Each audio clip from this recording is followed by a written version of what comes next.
everybody. First of all, thanks to everybody who came to the dinner. It makes me so proud to be here.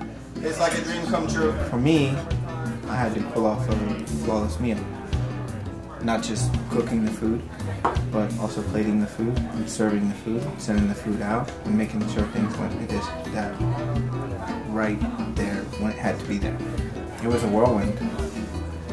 It was a whirlwind, and it was fun. I had a blast, and I think the food worked out well. When I was here with Michael Kramer to do a dinner from McCrady's, I was just a cook. I still have pictures of it. It's in my room, in my bedroom at home.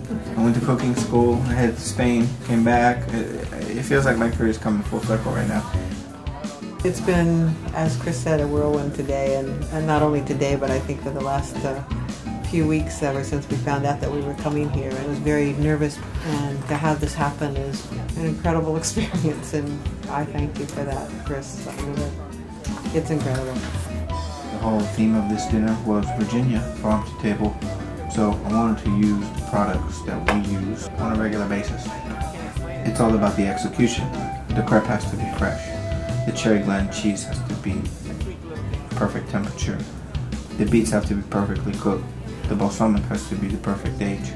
And then we put a little herb salad on top, and it's really, really nice. I also listened to the people's comments, and I went to every table, and I heard what they were saying, and the positive remarks, and wanted to know what were the ingredients, where were we, what do we do, how does our farm interact with the restaurant, and how do we bring the things to the table, and changing the menus, and they were all so interested in that. So that really reinforces everything that we do, and to know that we are doing the right thing. I wanted to serve things that came from where we come from.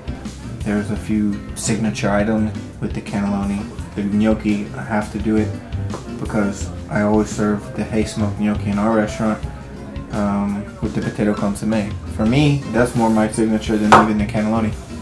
We take the skin off to make the gnocchi, we put the skin back on with the broth, and it's clear. To make consomme is one of the most technical things you could ever do. I'd always like to include seafood in the menu, and Rappahannock River oysters right now are just tasty and meaty and fresh. The meat was a big challenge because I have so many great meat producers, so I wanted to do something a little bit unusual that maybe people in New York haven't tried. I don't think anybody in New York has tried veal like that. I really don't. It worked out really well. There you go. The chef and the owner have agreed for a chef to come back and cook a vegetarian meal at the Beard House. We're going to do that. And it would just be wonderful to find the creativity of your vegetarian food.